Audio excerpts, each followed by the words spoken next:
I am Genghis Khan's slave. Come, let us show you what Genghis Khan used to do with his slaves.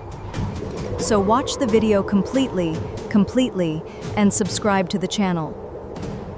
The endless and desolate plains of Mongolia, where in winters the winds pierce through the bones.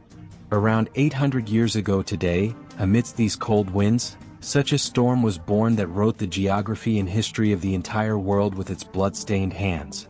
A man whose state of terror was such that people trembled even to take his name.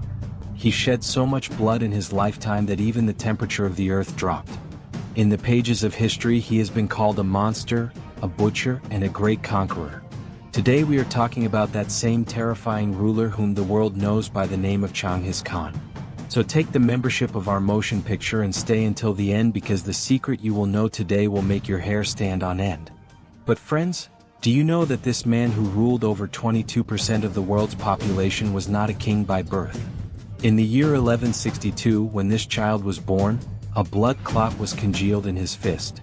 The priests of the Mongol clan had predicted that this child would drown the world in an ocean of blood. This child was named Temujin. Temujin's childhood was spent not in a palace but in the shadow of death. When he was only 9 years old, an enemy clan killed his father Yasujii by giving poison in his food. After the father's death, the people of his own clan left his mother, Holun, and his younger brothers and sisters helpless to die in those desolate and dangerous forests of Mongolia. Imagine the mental condition of that 9-year-old child who until yesterday was the son of the clan's chief. Today he and his mother were saving their lives by eating wild rats, roots, and the meat of rotten animals. From here, that demon began to nurture inside Temujin, who later turned the world into ashes. A cruel clan named Taichiuti captured Temujin and started keeping him like a slave. They put a heavy wooden collar around the neck and hands of that small boy, which was called a kang, so that he could never run away. For many months, Temujin remained tied in chains like animals and received whips daily. But one night, when all the guards were dead drunk with alcohol, Temujin jumped into a deep river along with that same heavy wooden collar. He hid inside the water, keeping only his nose out, until the enemies went very far away looking for him. This hair-raising experience taught that small child that there is no place for the weak in this world, and if one has to survive, one will have to become harder than even a stone. To save his wife, Borte, he asked for help from his childhood friend and blood brother, Jamuka.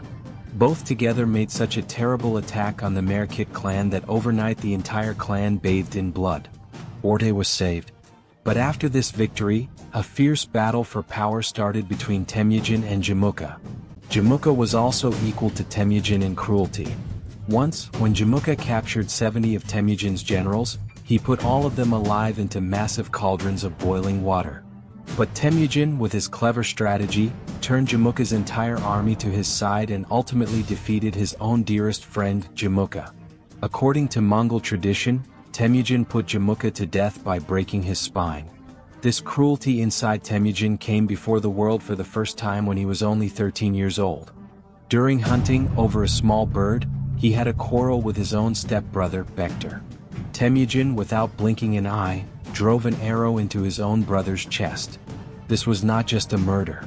This was an announcement that Temujin was no longer an ordinary child. For him, the only religion bigger than relationships and ties was power. Gradually Temujin grew up.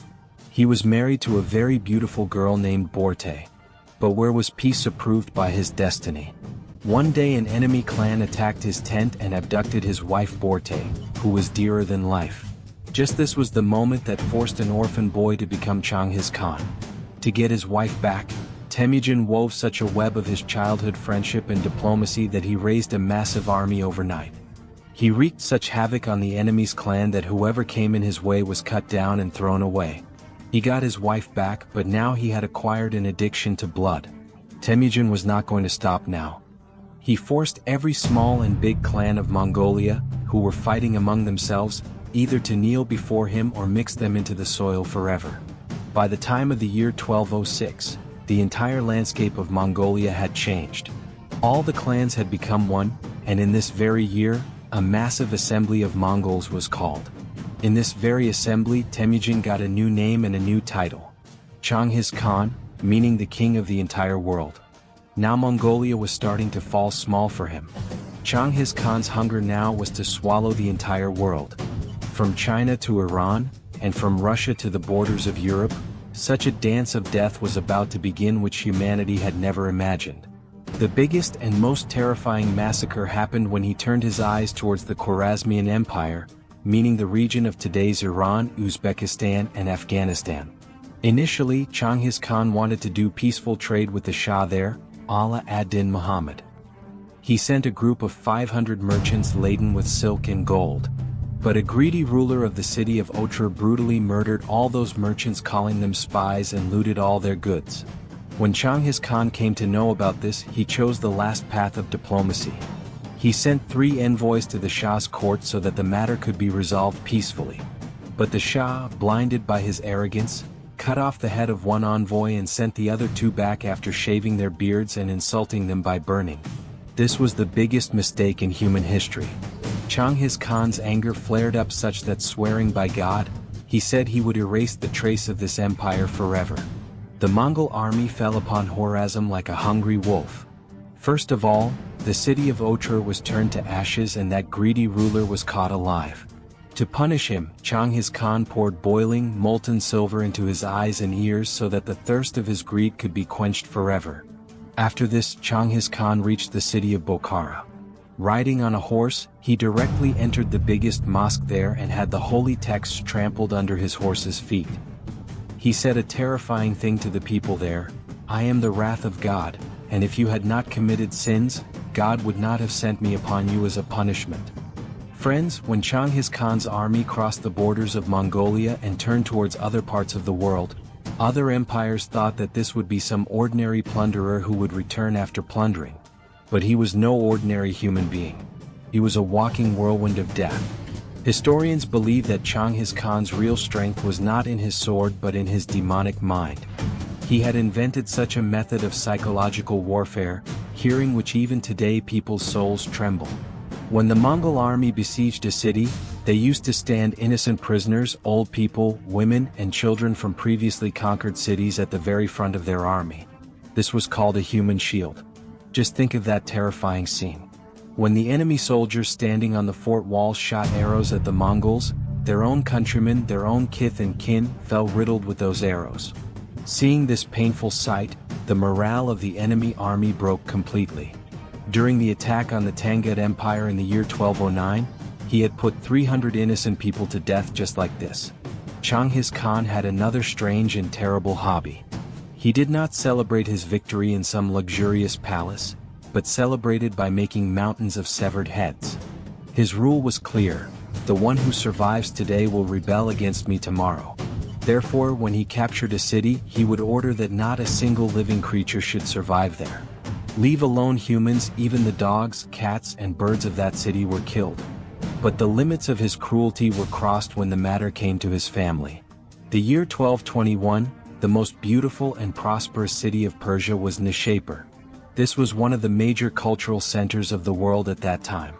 But this city made such a mistake, the price of which it had to pay in the form of the biggest massacre in history. An archer from Nishapur accidentally shot down Changhis Khan's son-in-law, Tekuchur. When this news reached Changiz's daughter, her grief turned into a terrible anger. She demanded such a revenge from her father, hearing which even the devil would tremble. Changhis Khan ordered his army to erase Nishapur from the map forever. For the next 10 days, such rivers of blood flowed in Nishapur that the soil there became red. Around 1.7 million people were brutally chopped down. Separate pyramids were made by cutting off the heads of men, women, and children. The ground of that city was dug so much that a blade of grass could not grow there again. Changiz's daughter herself went there to see that pile of ashes and corpses. Psychologists believe today that Changhis Khan was a victim of a mental illness, meaning he used to get happiness by seeing others writhe in pain. A terrifying proof of this is also that he would order to catch elephants and push them down from a high mountain. When those massive animals rolled down the mountain, their bones broke, and they trumpeted with pain. Changhis Khan would sit on the top of the mountain and laugh loudly while drinking alcohol. He felt that even the most powerful creatures of nature were helpless before him. But friends, there is another and very shocking aspect of the story as well. Changhis Khan was not just distributing death, but he had also become the world's biggest genetic creator. He married more than 500 times in his lifetime. Whichever kingdom he defeated, he would include the most beautiful princesses of that place into his harem. Today science has made such a disclosure that has stunned the entire world. According to a modern research, today there are about 16 million men in the world whose Y chromosome directly connects to Changhis Khan. The simple meaning of this is that today 1 out of every 200 men present on Earth is a descendant of that same monster. He changed the genealogy of the world forever. Friends, the end of the man who had turned half the world into a crematorium was also no less than a terrible curse. By the time of the year 1227, Changhis Khan had become 65 years old. After crushing the Western Xia Empire of China, suddenly this merchant of death himself died. But how? This is the biggest mystery of history to this day. 2 stories of his death are most famous among historians. First, that during hunting he fell from his horse and died writhing in pain due to internal injuries. But the second story is more terrifying and hair-raising. It is said that after defeating the Western Xia, he called a very beautiful princess of that place to his tent. That princess had hidden a small dagger in her clothes. As soon as Changhis Khan tried to come close to her, the princess made such a murderous attack on him that due to excessive bleeding, the world's biggest butcher died writhing in pain in his own tent. But before dying, Changhis Khan delivered such a terrifying decree to his sons, which remains a riddle to this day. He said, "No one in the world should find out the location of my grave. Bury me such that thousands of horses run over my grave and wild grass grows there. If anyone disturbs my sleep, my spiritual doomsday will fall upon him." He was afraid that the descendants of the crores of innocent people he had slaughtered would dig up his grave and insult his bones. From China to Mongolia, Changhis Khan's body was kept in a massive coffin. This was no ordinary funeral procession. This was a procession of death. His son's order was that whatever human, animal, or bird is seen on the way, kill it immediately. Every village falling in the path of that coffin was burnt. The heads of farmers working in the fields were cut off, and merchants were riddled with arrows. Just to hide one body, about 20,000 innocent people were sacrificed on the way. Eventually, that bloody convoy reached a secret location in the Burkhan Khaldun mountains of Mongolia. Here a very deep grave was dug by 2,000 slaves. Changhis Khan was buried along with his precious weapons, billions of property looted from 72 countries of the world, and 40 living girls.